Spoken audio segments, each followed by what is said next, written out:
isu-isu di luar bahwa mengatakan bahwa KTP ini ada dipakai ya oleh calon, tetapi yang punya KTP nggak tahu bahwa KTP-nya dipakai. Kalau di Papua Barat kayaknya cuma saya sendiri deh. Siap. Beliau punya perjalanan sampai menjadi ketua KPU ini pasti ada. Dan tadi saya dengar terkait dengan calon persorangan. Kepala Mungkin Capil Pak Kepala bisa Capil bisa bantulah. bisa bantu. Kayak mana berapa yang mendaftar dari jalur persorangan ini? Model pendaftarannya dia mendaftar lewat aplikasi.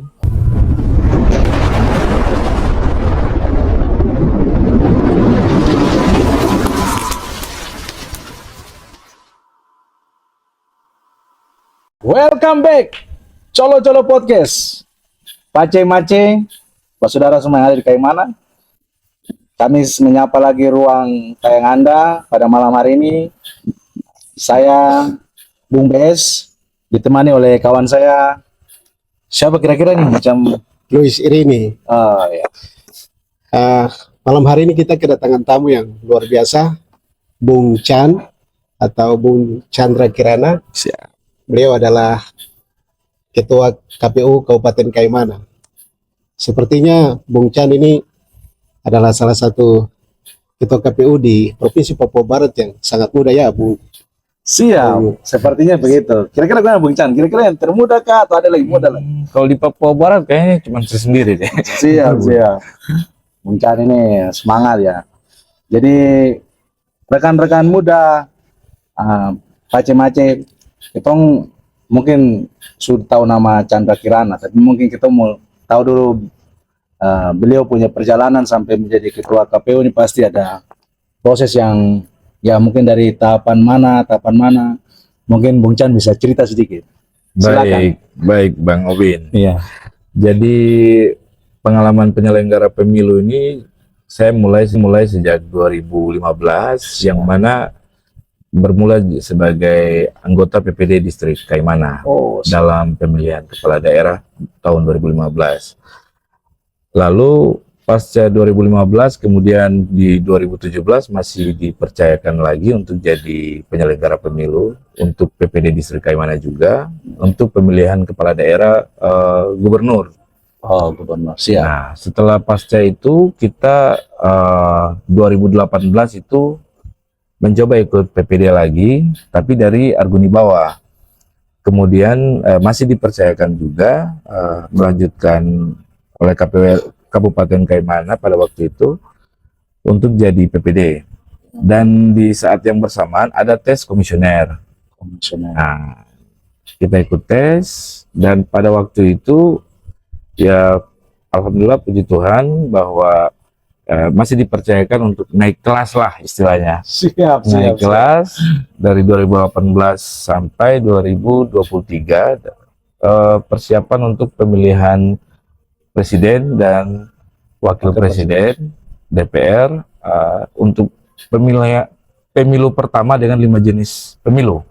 Nah, itu yang paling berat di situ. 2018 2019, kemudian tes yang keduanya coba ikut tes lagi dan masih dipercayakan lagi jadi komisioner dan dikasih beban kerja lagi menjadi ketua KPU lagi. Iya. Luar biasa. Ya, Bung Chan, kemarin kita baru selesai dalam perhelatan pemilu presiden dan pemilu legislatif yang sudah kita lewati. Mungkin Bung Chan bisa berbagi apa tantangan yang dihadapi pada saat pelaksanaan Pemilu kemarin ini, bisa berbagi untuk kita semua.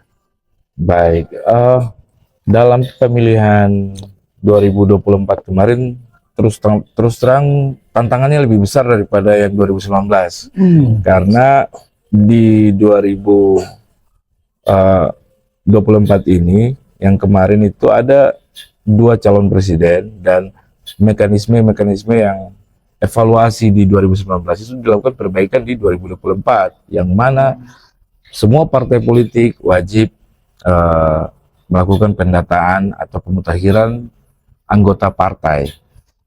Salah satu syarat di dalam situ, dan partai yang mengikuti pileg itu jumlahnya juga cukup banyak. Nah, di situ tantangan-tantangannya, kemudian dari segi aturan main, KPU RI itu merubah tata kerja yang mana di KPU Kabupaten dulunya ada kebijakan kalau ada kondisi wilayah kayak begini dibijaki dengan cara gini. Pasca untuk di 2019 dan di 2024 itu semua mesti dilaporkan. Sebelum diambil tindakan, dilaporkan, ada perintah turun baru bisa dilaksanakan. Jadi kayak dibilang pada waktu pengajuan syarat calon legislatif, itu kita bisa dapat surat edaran yang harus dilakukan 2 jam sebelum waktu itu habis. Jadi cukup tekanannya di situ cukup berat. Iya. Tapi kita lihat bahwa pileg dan pilpres di Kaimana cukup berjalan dengan baik, dan dibandingkan dengan 2019 yang dalam tanda arti mungkin karena sudah terjadi perubahan-perubahan ya, sehingga panitia tidak terlalu kecapean juga dibanding yang waktu itu. Nah, sekarang ini kita mau masuk tahap pilkada ya. Nah, ini kan tahap pilkada, kira-kira nih tahapan KPU Kabupaten Kaimana ini saat ini di tahapan mana, terus apa yang sudah dilewati dari tahapan pilkada? Mungkin Bung Chan bisa cerita. Baik ya. Untuk tahapan pilkada, kita sudah kemarin rekrutmen badan ad hoc, kita sudah selesai rekrutmen, ada PPD-nya untuk 7 distrik, kemudian PPS-nya sudah terekrut, dan barusan kami persiapan hari ini pengumuman terkait Pantarli, petugas pemutahiran daftar pemilih. Kalau di pemilu itu disebut Pantarli, kalau di pilkada disebut PPDP. Sebenarnya dua nomenklaturnya sama, hanya beda singkatan Penyebutannya. Pasca dari situ, saat ini kita dalam tahapan verifikasi calon perseorangan, ya, dan yang kedua persiapan untuk pemutahiran daftar pemilih. Jadi seperti itu. Baik, Bung Chan, ini kalau kita berbicara terkait dengan pemilu ini kan ada persoalan klasik yang dari pemilu ke pemilu sering kita hadapi, yaitu terkait dengan DPT. Ya. Nah, DPT ini sering ada nama-nama yang kita temukan di DPT itu, orang-orang yang sudah meninggal namanya masih ada. Masih ada. Nah, untuk mengantisipasi hal tersebut, apa strategi KPU hari ini untuk bisa mengatasi hal tersebut? Baik. Dalam pemilu 2024 dan kami persiapan untuk pilkada 2024 ini terjadi perubahan yang cukup signifikan, yang mana data yang diberikan dari Kementerian Dalam Negeri sudah mulai bagus. Kalau dulu mungkin ada pemilih atau penduduk yang alamat RT-nya itu RT 00, alamatnya tidak jelas. Nah, kali ini baik Disdukcapil Kabupaten Kaimana maupun Dirjen Dukcapil Kementerian Dalam Negeri itu membersihkan data-data yang seperti orang meninggal. Namun tidak dipungkiri juga bahwa orang meninggal masih akan ada di dalam DPT, karena kita tidak bisa mengatur orang meninggal ini kapan. Dan pada prosesnya DPT ini juga nanti akan ditetapkan pada bulan Agustus masuk September. Nah, kita nggak tahu bahwa di dalam September sampai dengan nanti November ada orang meninggal, bagaimana? Artinya DPT itu merupakan syarat untuk dicetaknya surat suara terkait Pilgub dan Pilbub ini. Jadi kita kiat-kiat kami selain itu otomatis terus koordinasi dengan pemerintah daerah, dan di tingkat bawah, di tingkat RT itu ketika ada orang meninggal langsung dibuatkan surat keterangan orang tersebut telah meninggal, supaya untuk lebih membersihkan data-data dari orang meninggal. Iya, ini kalau saya pengalaman di tempat saya di Sumatera sana itu, memang masalah orang meninggal ini agak susah.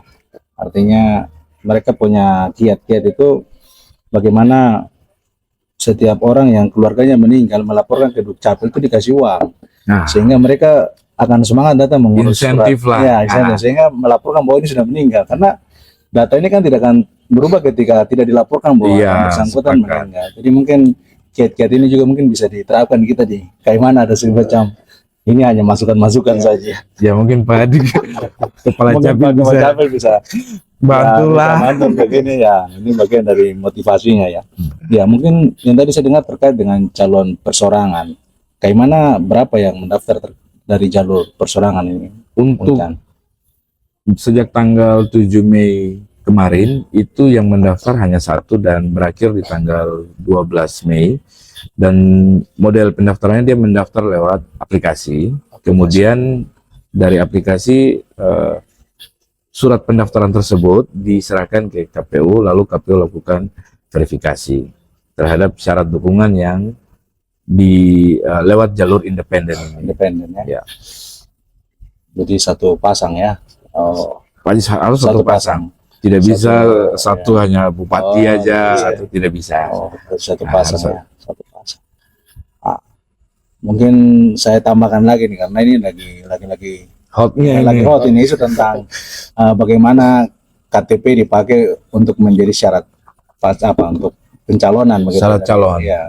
Ada isu-isu di luar mengatakan bahwa KTP ini ada dipakai ya oleh calon, tetapi yang punya KTP nggak tahu bahwa KTP-nya dipakai. Kira-kira ini bagaimana yang punya KTP ini mungkin melaporkan atau bagaimana pihak calon ini untuk melakukan verifikasi nanti ke depan, apakah ini bisa dipakai atau seperti apa, mungkin bisa disampaikan. Jadi akhir-akhir ini viral ya. Iya. Cukup viral di Kaimana penggunaan KTP ini, dan kita bisa mengambil hikmah bahwa semua orang yang punya KTP, yang telah ber-KTP itu mengecek, baik itu dia seorang ASN, TNI Polri. ASN ini juga kan ada apa namanya, yang P3K ya, itu kan mereka juga kan ASN juga. Nah, kemarin kita lihat kan banyak yang jadi ASN, dalam hal ini P3K. Apakah mereka sudah mengecek KTP-nya belum, apakah terdaftar atau tidak, dan itu bisa berimplikasi yang cukup fatal. Ibaratnya kita bilang piring pica lah. Nah, kita juga menjaga hal-hal ini, dan kami lakukan pengecekan secara baik, secara mandiri. Kemudian apakah KTP ini benar tidak dukungannya. Nah, itu dibuktikan pada waktu verifikasi faktual. Ya, di situ apakah orang ini mendukung atau tidak, nah, itu kita lihat di situ. Nah, kemarin kita sudah selesai verifikasi administrasi, dan mulai besok itu kita sudah mulai turun ke lapangan lewat badan ad hoc kami, PPD dan PPS, untuk melakukan verifikasi secara faktual. Nah, itu otomatis PPS dan PPD ini akan berkunjungan ke 5.194 orang. Itu yang memberikan dukungan kepada pasangan calon yang mengajukan. Nah, kita cek apakah benar yang bersangkutan benar mendukung atau tidak. Baik. Jadi kalau misalnya yang bersangkutan bilang saya tidak mendukung, ada lembar yang harus ditandatangani, dan mendukung juga ada lembar juga yang harus ditandatangani. Jadi di samping itu masyarakat secara mandiri dapat melaporkan juga lewat tanggapan masyarakat. Itu bisa diakses di Info Pemilu. Nah, itu semua database ada di situ, sehingga mau itu dia terdaftar sebagai anggota partai politik atau terdaftar sebagai salah satu pendukung, bisa dilakukan di situ. Artinya tanggapan masyarakat ini tidak mesti dia itu tidak mendukung, tapi tanggapan masyarakat itu bisa juga sebagai untuk pendukung. Misalnya Pak Ubin, Bang Ubin ini mau mendukung, tapi Bang Ubin kan ASN, ya otomatis nggak boleh. Nah, kayak gitu Bang. Ya, baik Bung Chan, berdasarkan pengalaman pemilu kemarin, pemilihan presiden dan pemilihan legislatif itu, mungkin KPU sudah punya data terkait dengan pemilih yang tidak menggunakan hak memilihnya atau golput. Jadi kira-kira untuk kedepannya ini KPU punya kiat-kiat seperti apa untuk meningkatkan partisipasi memilih, Partisipasi masyarakat.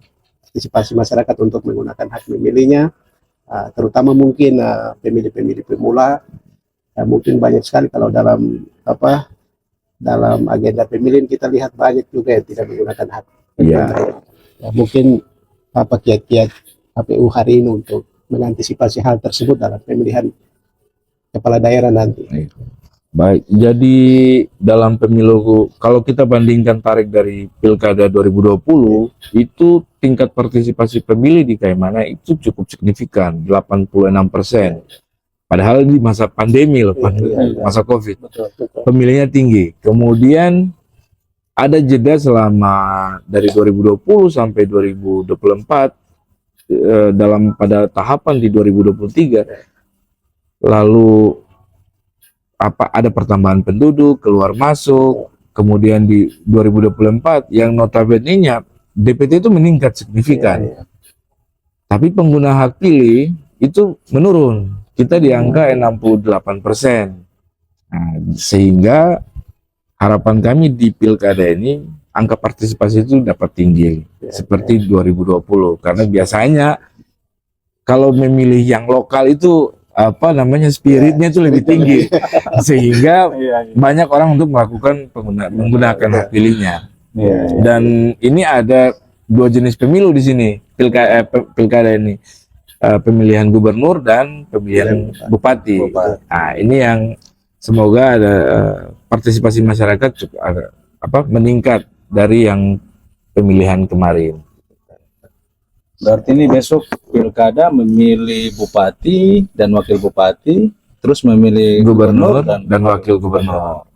Nah, ini juga isu juga ini terkait isunya bahwa terkait dengan kalau gubernur dan wakil gubernur kita tahu bahwa memang harus orang asli Papua. Ya. Dan bupati dan wakil bupati ini masih tarik menarik antara orang asli Papua saja kah atau suku-suku Nusantara juga bisa terlibat dalam pencalonan. Sampai hari ini mungkin edaran-edaran dari KPU RI terkait dengan pencalonan nih yang Bung Chan sudah dapat, kira-kira masih tetap menggunakan aturan lama atau ada aturan baru yang keluar begitu.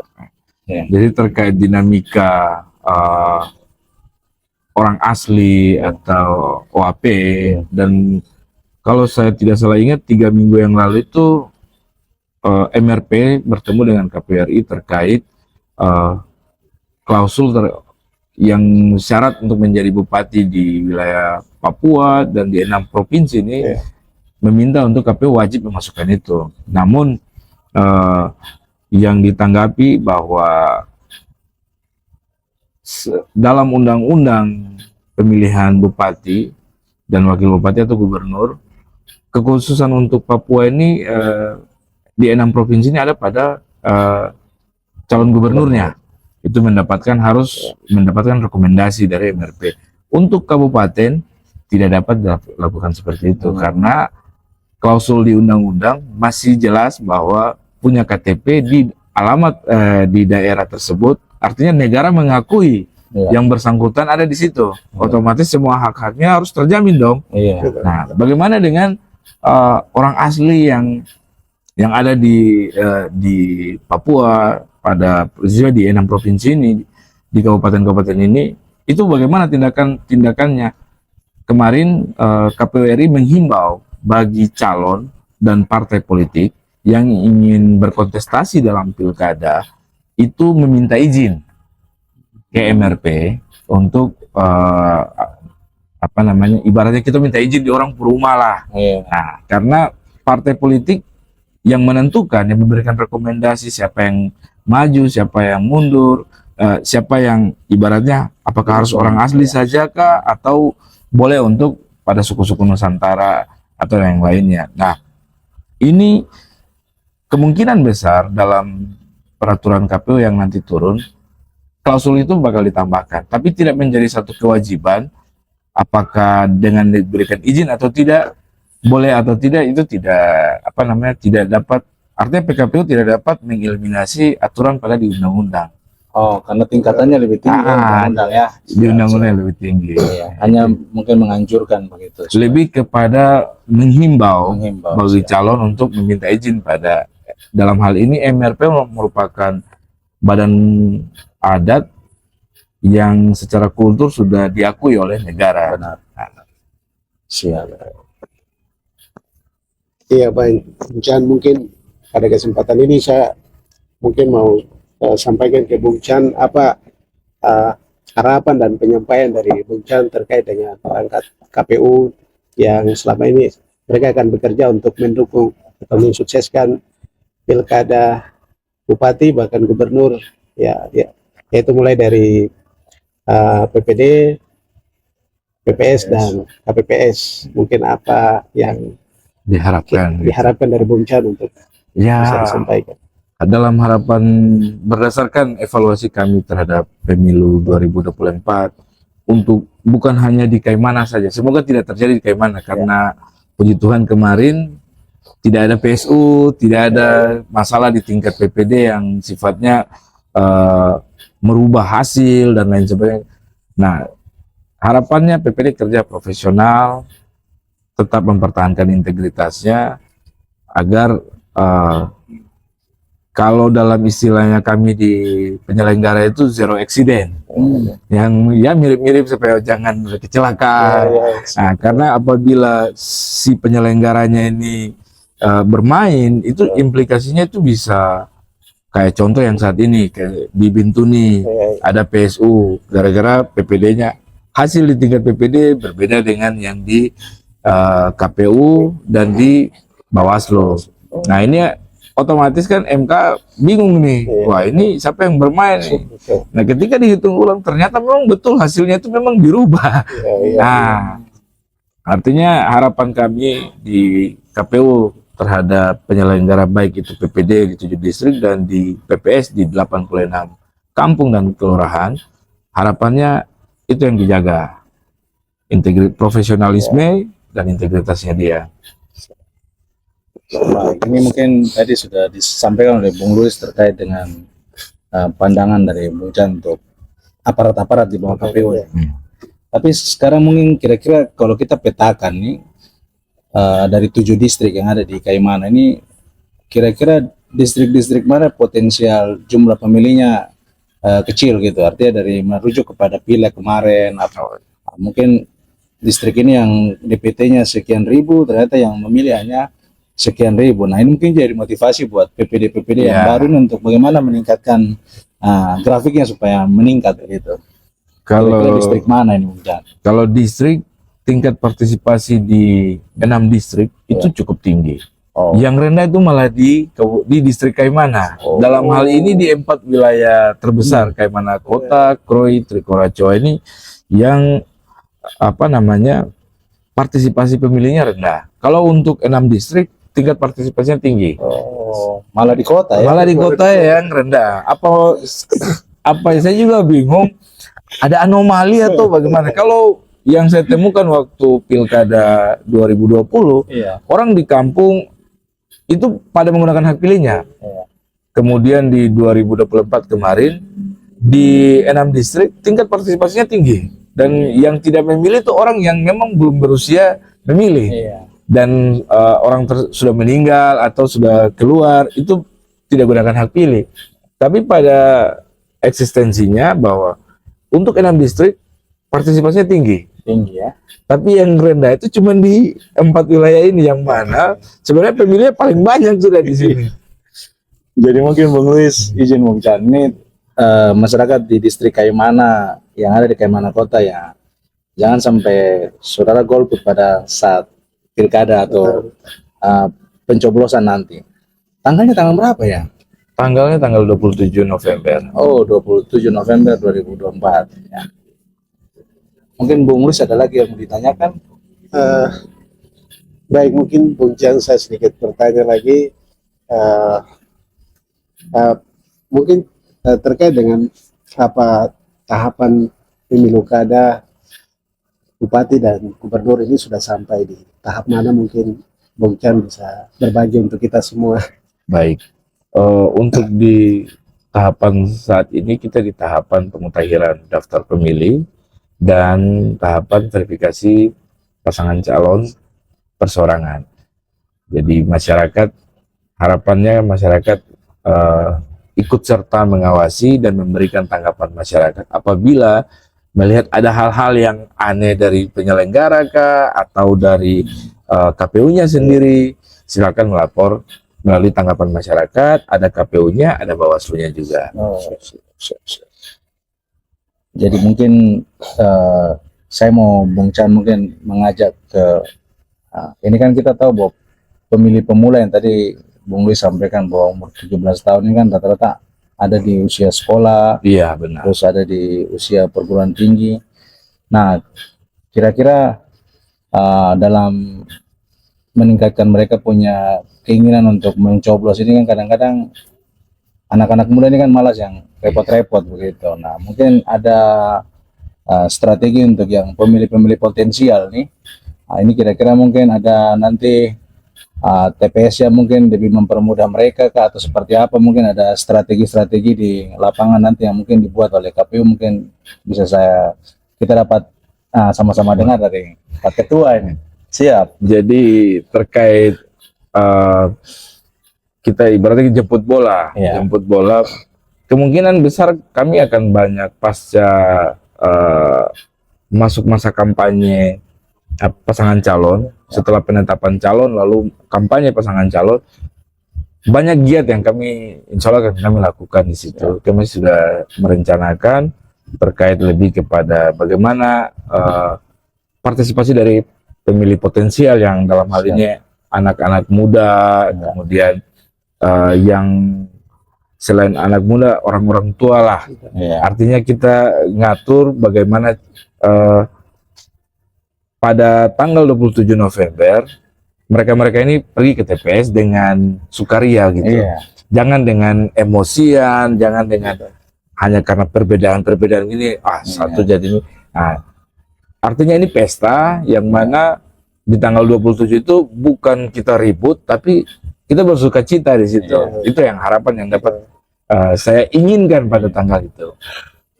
Mungkin juga ada ide-ide nanti, mungkin ini dari kita saja. Maksudnya kalau Bung Chan mereka bikin nanti mungkin ya ada ngopi-ngopi di saat boleh, di TPS begitu, sehingga anak-anak muda juga kita dapat kopi gratis ini, jadi kita coblos lah. Siapa tahu anak-anak muda terinspirasi dari situ kan. Sebenarnya di apa namanya di TPS itu kan kami siapkan biaya makan minum memang, tapi trik-trik di KPPS itu sering bikin kopi. Cuman kalau untuk pemilihnya sampai 400 kan, waduh, ini tekor ini. KPPS bisa pusing. KPPS bisa pusing ini. Siap. Mungkin terakhir mungkin kita minta closing statement dari Bung Chan sebagai Ketua KPU Kabupaten Kaimana. Ada mungkin himbauan-himbauan terkait untuk mengajak masyarakat di tanggal berapa tadi Bu? 27 November 2024 untuk menggunakan hak pilihnya dengan sebaik-baiknya. Mungkin juga bagaimana ASN juga tidak boleh terlibat di dalam kegiatan-kegiatan yang bersifat kampanye dan lain-lain. Terus juga apabila memilih juga tidak dibawa tekanan. Kadang-kadang ada tekanan-tekanan karena keluarga, bapak supili, mama supili anak karena kau harus pilih. Ini mungkin ada himbauan-himbauan terkait dengan bagaimana hak pilih ini betul-betul dia merdeka dalam memberikan hak pilihnya. Mungkin himbauan, kita minta closing statement. Baik, yang kami inginkan sebagai penyelenggara kemudian cukup lama sudah, kalau boleh dibilang sudah expert di bidang ini selama hampir 10 tahun ini, harapan yang secara baik secara pribadi maupun lembaga ini inginkan yaitu perbedaan itu bukan dijadikan alat untuk kita berkelahi gitu. Kita sama-sama kita pilih, mau jangan sampai golput. Kalau apabila kita golput berarti kita tidak berkontribusi terhadap pembangunan di kabupaten kita ini. Jadi harapannya terakhir bahwa mari sama-sama kasih suara di 27 November 2024. Siap. Siap. Jadi Pace-Mace, kakak adik, kamu yang seumur 17 tahun, saatnya memberikan suara untuk menentukan pemimpin atas kabupaten, atas provinsi kita, supaya kedepannya harapan-harapan yang baik kita bisa melihat nanti dari visi misinya, kampanyenya, dan mudah-mudahan semua menjadi kebaikan buat Kaimana. Oke gitu Bung Luis. Siap. Ini mesti mau sampaikan sedikit untuk kita punya penutup. Nah, sebelum Bung Luis saya kayak mau ucapkan terima kasih lagi nih untuk Mas Yuda Salsasel yang sudah membantu kita atau menopang kita dengan tripod yang baru ini. Terima kasih Mas Yuda, dan juga Samudra Town Square yang sudah menyediakan tempat untuk kita podcast pada malam hari ini. Mungkin Bung Luis bisa ucapkan terima kasih untuk Iya, baik. Pak Ketua ini. Baik, terima kasih Bung Ketua atas kehadirannya. Siap, Bung Luar Luis. biasa sekali atas penyampaian-penyampaian di malam hari ini. Jadi Pace-Mace, kakak adik, demikian kehadiran kami dalam ruang tayang Anda. Semoga diskusi kami di hari ini memberikan edukasi, memberikan informasi yang jelas bagi kita semua terkait dengan tahapan pemilu kada, baik bupati maupun gubernur. Oke, akhir kata, sampai ketemu lagi di Colo-Colo Podcast berikutnya dengan narasumber yang lain. Thank you, Bung Chan. Terima kasih untuk waktunya. Terima kasih banyak, Pak. Colo-Colo Podcast, kitong hebat. Siap.